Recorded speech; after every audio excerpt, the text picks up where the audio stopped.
News అనుకున్నంత పనైంది. మొదటి నుంచి చాలా వరకు వార్తా కథనాలు కానీ ఎక్కడ చూసినా సోషల్ జరుగుతున్న చర్చ పెట్రోల్ ధర అమాంతంగా పెరుగుతుంది, 150 వరకు అయినా ఆశ్చర్యపోకండి అని చెప్పి అనుకున్నంత పనైంది.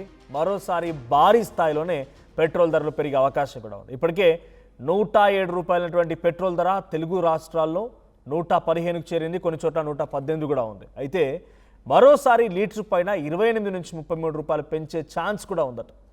యుద్ధం వల్ల కొన్నేళ్లుగా వచ్చినటువంటి నష్టాన్ని పూర్తిగా రికవరీ చేయాలని చెప్పి ఆయిల్ కంపెనీలు ఇక బాదుడు విపరీతంగా పెంచబోతున్నాయి.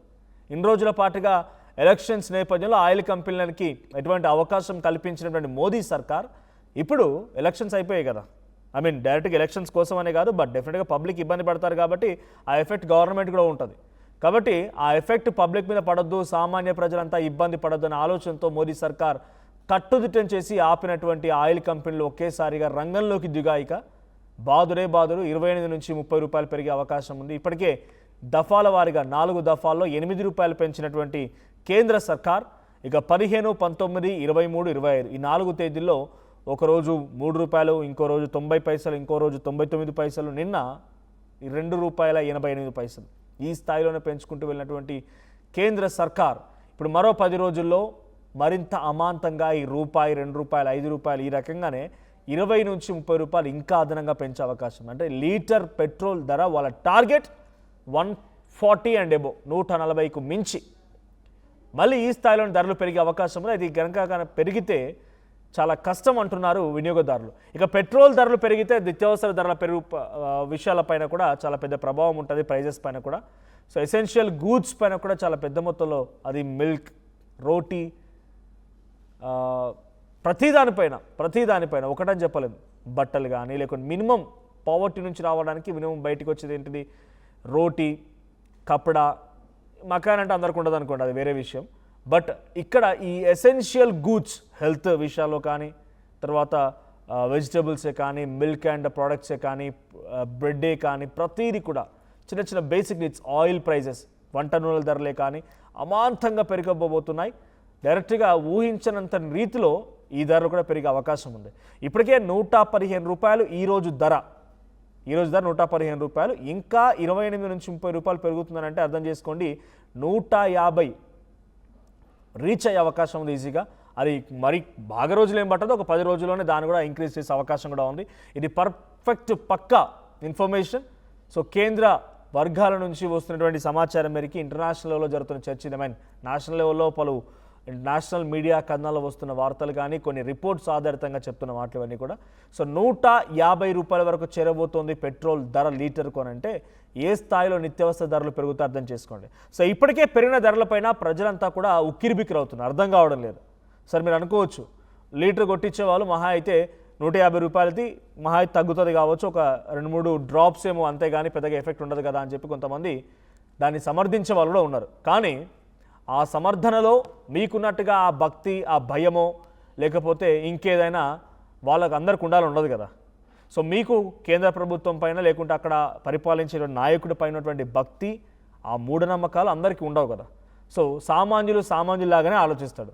సో ఒక 10 లీటర్ కొట్టుకునేవాడు గతంలో 107 రూపాయలు ఉందన్నప్పుడు సుమారుగా 1000 రూపాయల వరకు పలిగితే 10 లీటర్లు కొట్టుకునేవాళ్ళు పెట్రోల్. అది కారే కానీ, క్యాబ్ నడిపే వాళ్ళు కానీ, ర్యాపిడో కానీ, స్విగ్గీ, జొమాటో లాంటి గిగ్ వర్కర్స్ కానీ, వీళ్ళందరూ ఇప్పుడు ఏం చేయబోతున్నారంటే వాళ్ళపైన ఎంత భారం పడుతుంది, 115 రూపాయలు అంటే సుమారుగా 8 రూపాయలు. ఓ 10 లీటర్లు కొట్టుకుంటే 80 రూపీస్, ఒక పూట అన్నం కదా వాళ్ళకి తినడానికి. ఈ రకంగానే ఆలోచిస్తారు. అఫ్కోర్స్ 100% సామాన్యుల్లాగా ఆలోచించే మనం మాట్లాడాలి. సో ఒకసారి మోదీ హైదరాబాద్కి వచ్చిన తర్వాత ఏం మాట్లాడారు ఒకసారి మీరు కూడా మీ చెవులతో వినండి. साथियों, आज जो संकट है उसमें हमें विदेशी मुद्रा बचाने पर भी बहुत जोर देना होगा, क्योंकि दुनिया में पेट्रोल डीजल इतना ज्यादा महंगा हो गया है, पहले से कई गुना ज्यादा कीमतें बढ़ गई है. तो हम सबका दायित्व है कि पेट्रोल डीजल की खरीद पर जो विदेशी मुद्रा खर्च होती है पेट्रोल डीजल बचाकर हमें वो मुद्रा भी बचानी है। साथियों, आज जो संकट है उसमें हमें विदेशी मुद्रा बचाने पर भी సాథియో అంటూ చావు కబురు చెప్పినట్టుగా పెట్రోల్ డీజిల్ అంతా కూడా విదేశాల నుంచి రావాల్సి వస్తుంది. అక్కడి నుంచి వచ్చేటువంటి విధంగా ధరలు పెరుగుతున్నాయి. మనం వాటిని కంట్రోల్ చేయాలి, కాపాడుకోవాలి, మనల్ని మనం రక్షించుకోవాలంటగా చెప్పుకొచ్చారు మోదీ. ఇప్పుడు ఈ స్థాయిలో పెట్రోల్ ధరలు పెరుగుతున్నాయన్నప్పుడు డెఫినెట్గా దీని ప్రభావం తినేటువంటి ప్రతి వస్తువుపై ఉంటుంది. మనం నడిచేటువంటి నడవడికలో కూడా అనేక రకాల మార్పులు ఉండబోతున్నాయి. చాలామంది ఏమనుకుంటారు 5 రూపాయలు 10 రూపాయలు కదా, 8 రూపాయలు మహా అయితే ఒక నెలంతా మహా అయితే నేను 2000 3000 ఖర్చు చేస్తే పెట్రోల్ పైన ఇప్పుడు మహా అయితే ఇంకో 200 300 ఎక్కువ అవుతాయి అనుకుంటారు. కానీ 200-300 ఎఫెక్ట్ కేవలం పెట్రోల్ పైనే కాదు, దాని తదనుగుణంగా వచ్చేటువంటి ప్రతి నిత్యావసర ధర పెరిగింది. ఆ 200-300 అయినా సరే మీకు పెద్ద మ్యాటర్ కాకపోవచ్చు, కానీ సామాన్యులకి ఇట్ మ్యాటర్స్, రైతులకి ఇట్ మ్యాటర్స్, రోజు ఉద్యోగాలకు వెళ్ళేటువంటి వ్యక్తులకి ఇట్ మ్యాటర్స్, కార్మికులకు ఇట్ మ్యాటర్స్. సో మా ప్రతినిధి నిర్మల సిద్ధంగా ఉంది. నిర్మల, సో ప్రజెంట్ మరింతగా పెట్రోల్ ధరలు పెరుగుతాయన్నట్టు తెలుస్తోంది. 28 నుంచి 30 రూపాయల వరకు ఇంకా పెరిగే అవకాశం ఉంది పెట్రోల్ ధరలు. ఇప్పటికే పెరిగిన ధరలతోనే తళ్ళు పట్టుకున్నటువంటి సామాన్య వ్యక్తి రేపటి రోజున ఈ స్థాయిలో పెరిగితే పరిస్థితి ఏంటి? 150 రీచ్ అయితే ఏంటి పరిస్థితి? More than 50% పెరిగినట్టే. ఎలా చూడబోతున్నారు పబ్లిక్ దీన్ని? మనోజ్, ఇప్పటికైతే 10 రోజుల్లోనే, కేవలం 10 రోజుల్లోనే 4 సార్లు అయితే ఇక్కడ పెట్రోలు డీజిల్ ధరలు పెరగడం కూడా జరిగింది. ఈ 10 రోజుల్లోనే ఇంత రేట్లు పెరగడం అంటే 8 రూపాయలకు పైగా కూడా పెరిగాయి. పెరిగినప్పటికీ ప్రజలు మాత్రము చాలా వరకు కంగారు పడుతున్నారు. అలాగే ఆవేదనలు కూడా వ్యక్తం చేస్తూ ఉన్నారు చాలా మంది. ఎందుకంటే ఇలా పెట్రోల్ ధరలు పెంచుకుంటూ పోతే తర్వాత నిత్యావసర సరుకుల ధరలు కూడా చాలా వరకు పెరుగుతాయి. అందులో ఒకటి, ఎక్కడికి వెళ్ళాలన్నా ఇప్పుడు కారు కానీ బైక్ కానీ కంపల్సరీ అవసరం ప్రతి ఒక్కరికి.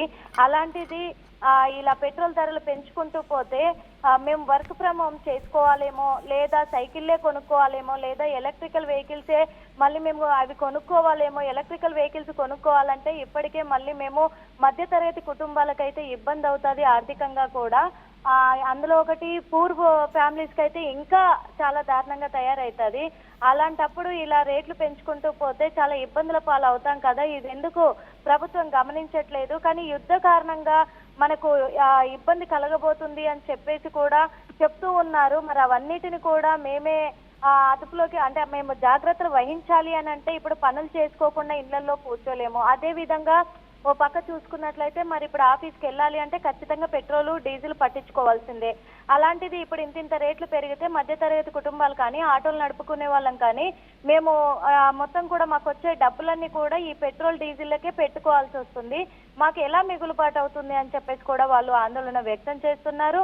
అదే విధంగా కూడా ఇప్పటికీ దాదాపు 15, 19, 23, 25 తేదీలలో కూడా ఆయిల్ రేట్లు అయితే పెంచడం కూడా జరిగింది ఆయిల్ కంపెనీలు. అంటే ప్రజలు ఇంకో విధంగా కూడా చెప్తూ ఉన్నారు, ఈ పెట్రోల్ డీజిల్ ధరలు ఇప్పుడు పెరుగుతున్నాయి అంటే ఈ యుద్ధ కారణంగా ఎన్ని రోజులుగా కూడా, అంటే దాదాపు 2 నెలల నుంచి కూడా మొత్తము ఎక్కడైతే లాస్ అయ్యారో మరి అదంతా కూడా రికవరీ చేసుకోవాలనే ఆలోచనతోటి ఇలా పెట్రోల్ ధరలు పెంచి ప్రజల మీద ఒత్తిడి పెంచుతున్నారా అనే కోణాల్లో కూడా ప్రజలు మాట్లాడుకొస్తూ ఉన్నారు. అదే విధంగా ఒకవేళ పెరిగిన ధరలతోటి సామాన్యులపైన అయితే తీవ్ర భారం పడితే మాత్రము ఏ స్థాయిలో ఉండబోతుంది అనేది చూసుకుంటే కూడా ఇక్కడ వర్క్ ఫ్రమ్ హోమ్లకి అంకితం అయిపోవాలి అనేది ఇప్పుడు ఐటీ కంపెనీలలో పనిచేసే వాళ్ళకి ఆలోచన ఉన్నప్పటికీ మధ్యతరగతి వాళ్ళు ఏం చేయాలి? ఆటోలు నడుపుకునే వాళ్ళు ఇళ్లలోనే పెట్టుకొని ఇంకా మేము ఏ వృత్తి వెతుక్కోవాలి మళ్ళీ అనే విధంగా కూడా వాళ్ళు ఆలోచిస్తూ ఉన్నారు, ఆందోళన వ్యక్తం చేస్తూ ఉన్నారు.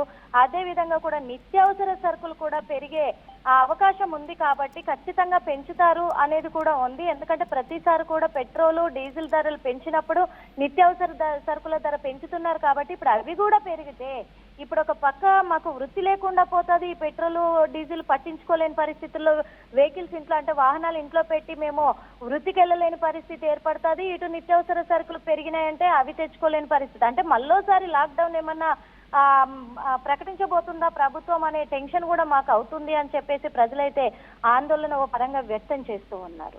మరి ఇలాగే ఇప్పటికే 8 రూపాయలు, అంటే పెట్రోల్ ధర వచ్చేసి 116 రూపాయలు పలికితే డీజిల్ ధర 106 రూపాయలు 108 రూపాయలు పలుకుతూ ఉంది. ముఖ్యంగా కూడా 150 రూపాయలకు కూడా చేరబోతుంది ఇంధనం ధర అనేది కూడా, ఆయిల్ ధర అనేది కూడా తెలుస్తూ ఉంది. కాబట్టి ప్రజలు ముందుగానే అంచనా వేసుకొని 150కి ఖచ్చితంగా పెంచుతారేమో, 150 రూపాయలు లీటర్ కి పెట్టాలి అని అంటే మేము ఆర్థికంగా ఏమైపోవాలి అని కూడా ప్రశ్నిస్తూ ఉన్నారు మనోజ్.